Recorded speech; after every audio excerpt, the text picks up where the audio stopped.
Bienvenue mes chers pour cette 4e vidéo qui associe les anacartes et le Yiking. 29 archétypes associés aux anacartes qui rencontrent 64 hexagrammes du Yiking, ainsi que vous pouvez le voir dans cette feuille initiale où j'ai créé le chemin de vie qui permettait de les faire se rencontrer. Dans chaque anacarte, 2 hexagrammes, une entrée yin, une entrée yang.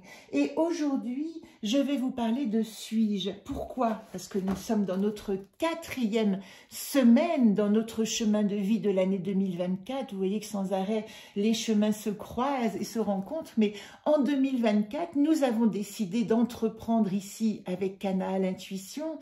Puis nous avons appris avec Zolt à concevoir notre projet. Puis dans l'arbre de comprendre, Prigo nous a demandé, qu'est-ce qu'il nous a demandé? De regarder où sont nos alliés, de faire preuve de vigilance, c'était dans l'arbre de comprendre. Et là, cette semaine, voire cette quinzaine, nous sommes en train d'activer notre arbre de prendre place. Et l'anacarte qui a été tirée au sort, c'est suis-je. Donc je vais vous parler de suis-je. Ça, c'est notre chemin de vie 2024. Dans le chemin de vie des hexagrammes, suis-je se situe ici. Vous le voyez ici, il est associé à l'arbre d'apprendre et il est associé à la première fratrie. Alors je vais vous détailler ça tout de suite dans le dos tel qu'il sera présenté dans mon jeu. Mais pour que vous compreniez aujourd'hui, j'ai envie de vous faire un point sur cette histoire du chemin de vie. J'ai repris la structure du chemin de vie du tarot tel que vous le connaissez, les 7 arbres de la connaissance, d'entreprendre à se reposer sur les 3 plans de conscience, corps, âme, esprit.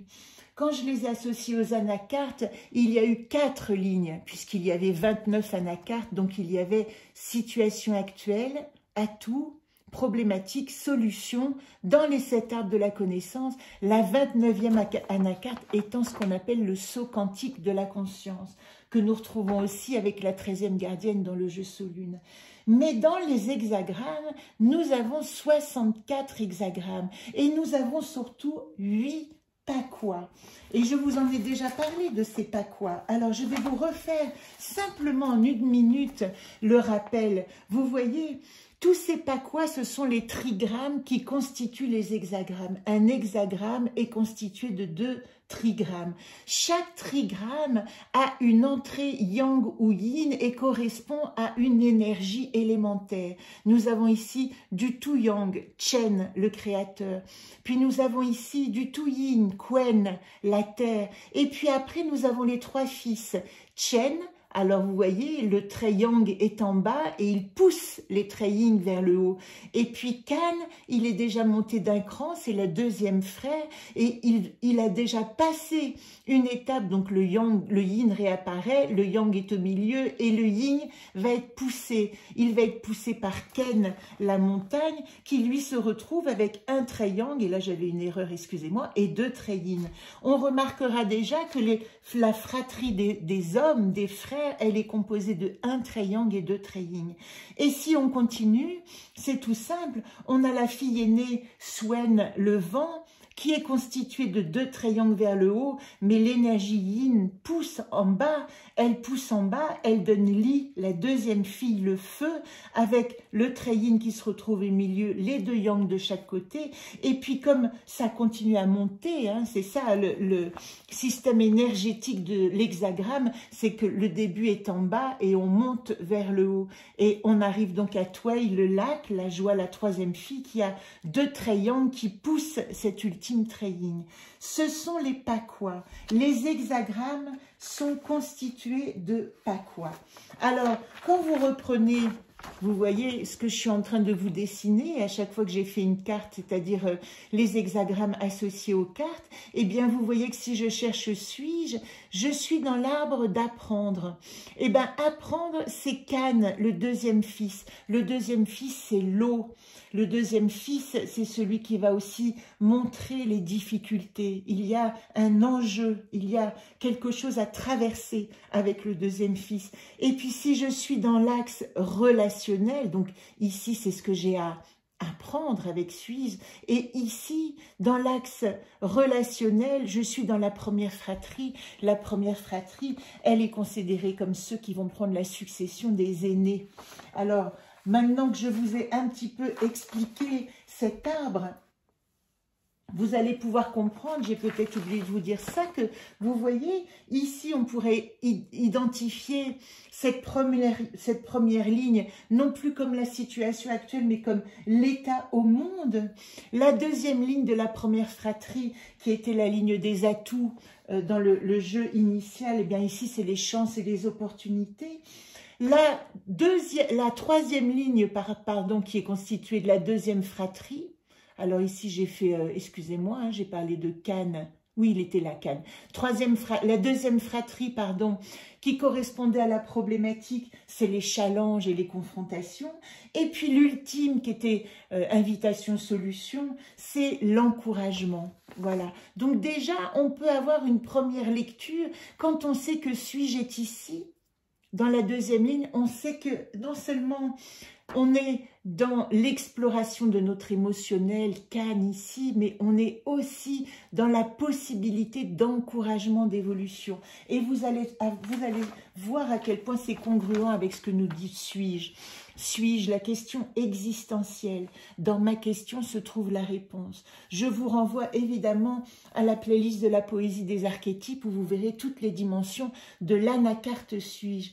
Mais ici, quand elle est associée aux hexagrammes, elle va dire, c'est sa phrase clé, je rencontre qui je suis. Voilà l'enjeu et voilà le challenge.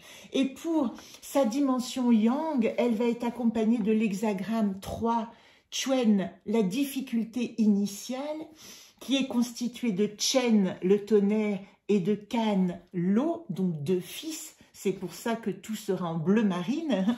Et puis de l'autre côté, nous avons 48, Tsing, le puits, qui est constitué de Kan, l'eau, donc qui est un fils. Et ici, Swen, le vent, la troisième fille. Chen, ici, 3, l'eau bouillonne. Voilà la signification de cet hexagramme et de l'idéogramme qui l'accompagne. Ici, Tsing 48, le puits, la conscience s'infiltre partout. Oui, parce que le vent et l'eau font que ces éléments-là vont aller se diffuser partout. Alors, je vous l'ai dit, nous sommes dans l'arbre d'apprendre avec Cannes, le deuxième fils, l'eau. J'apprends par mes émotions surgies de mes profondeurs. Vous comprenez mieux pourquoi il y a cette dimension de l'émotionnel aussi dans suis-je. Je ne vais pas pouvoir me rencontrer si je ne vis pas une émotion de la personne qui je suis. Mais il y a aussi cette notion de première fratrie dans la deuxième ligne, frères et sœurs, Chen et Swen. Et Chen, le tonnerre, et Swen, le vent, s'unissent pour solidifier les bases. Le tonnerre et le vent, vous voyez un peu de quelle agitation on parle. Alors, c'est intéressant parce que dans cette comment dire, alliance entre hexagramme et archétype, ce qu'on va pouvoir rencontrer, c'est l'émotion de faire passer d'une certaine manière la question de l'ego à la question du soi. Vous voyez dans la poésie des archétypes, la fleur qui est associée à suis-je, c'est le tournesol héliotrope, celui qui a besoin de se tourner vers son propre soleil. Il est associé dans le tarot à 19, l'arcane 19, le soleil. Le soleil, c'est rencontrer son propre royaume, être son propre roi. Mais il est aussi, dans sa place initiale, à la place de problématique de communiquer. Parce que, vous voyez, si je mets mon expression au service de mon ego, je ne me rencontrerai jamais. Et toute cette problématique, ça va être de me rencontrer en vérité dans mon soi, dans ma véritable identité et non pas dans un ego qui pourrait me rassurer. Alors, les informations qu'on peut tirer de tout ça, du côté yang, c'est la porte de l'ordonnance. Alors, je vous ai parlé la semaine dernière un peu des relations des portes que vous trouvez, je vous le remontre, je le remettrai de toute manière en photo, dans le dessin du Human Design. Ici, la porte de l'ordonnance, elle nous dit, elle est reliée au sacral. Et elle nous dit, cette porte de l'ordonnance que c'est là que la mutation prend son pouvoir. C'est dans le sacral que je vais comprendre qui je suis. Il va vraiment que j'aille comprendre dans mes tripes à qui j'appartiens pour faire ressortir ma véritable identité. C'est la naissance du questionnement existentiel. C'est là que se trouve le potentiel de mutation par la compréhension des processus, par l'acceptation aussi de ces processus. Et ça c'est le mot-clé, vous voyez, nous sommes en 3 qui parle quand même de la difficulté initiale. C'est un chaos initial dont nous parlons. Et ce chaos, cet orage initial, il va libérer des tensions qui vont nous permettre de laisser aller ce qui nous limite, de laisser aller ce qui nous emprisonne pour devenir qui nous sommes. Voilà pour la porte associée, on va dire, au yang, au côté yang de suis-je, et dont la porte harmonique est 60, mais ça nous en reparlerons, 60 la limitation, nous en reparlerons quand nous serons à l'archétype qui est concerné par le 60. C'est juste une information que je vous donne. Et puis, si nous prenons la dimension yin, alors là je vais aller à 48, le puits. Vous voyez, nous sommes ici, porte de la profondeur. Qu'est-ce qu'elle nous dit, cette porte? Elle nous dit, avec la dimension de le puits, c'est que quand on a une eau dans un puits, il faut s'assurer avant tout que cette eau soit pure et elle puisse être digérée ou absorbée, parce que si on laisse pourrir l'eau du puits, eh ben on peut s'empoisonner. Donc c'est tout le sens de cette porte 48, de la profondeur. C'est un puits de sagesse profonde et naturelle. Le don est de reconnaître ce qui a besoin d'être corrigé ou amélioré. Vous voyez à quel point nous avons besoin, avec cette carte suis-je, de travailler à notre amélioration personnelle. Alors, aller au fond des choses, à la source, à l'héritage, la mise en abîme, trouver son ancrage, sa tribu, c'est le vase de la Mare Nostrum, de la mer initiale, d'où est-ce que nous venons, rester où l'on est en s'élevant intérieurement, besoin d'être soutenu et encouragé. Voilà ce que nous dit le puits. Pour grandir, devenus nous-mêmes, trouver notre identité, on doit d'une part accepter l'émotion surgie de nos profondeurs et d'autre part s'assurer que quand ça bouillonnait, etc., l'eau de nos profondeurs reste buvable, reste acceptable.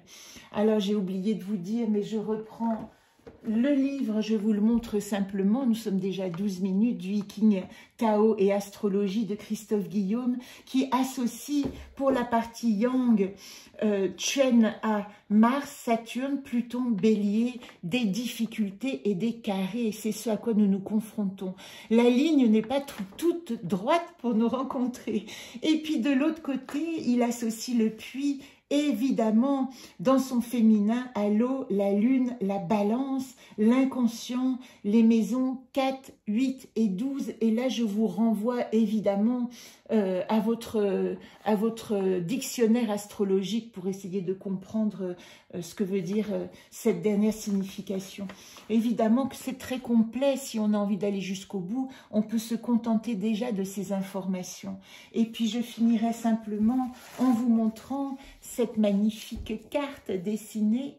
La voici, suis-je, le masque du rire est le même dans le pire, mais il cache les couleurs. À très bientôt pour la prochaine rencontre et non la moindre, puisque la fois prochaine, nous allons rencontrer l'humile partenariat, et l'humile est associé justement à l'arbre de se reposer. Nous aurons le droit à 2 anacartes l'humile. À très bientôt.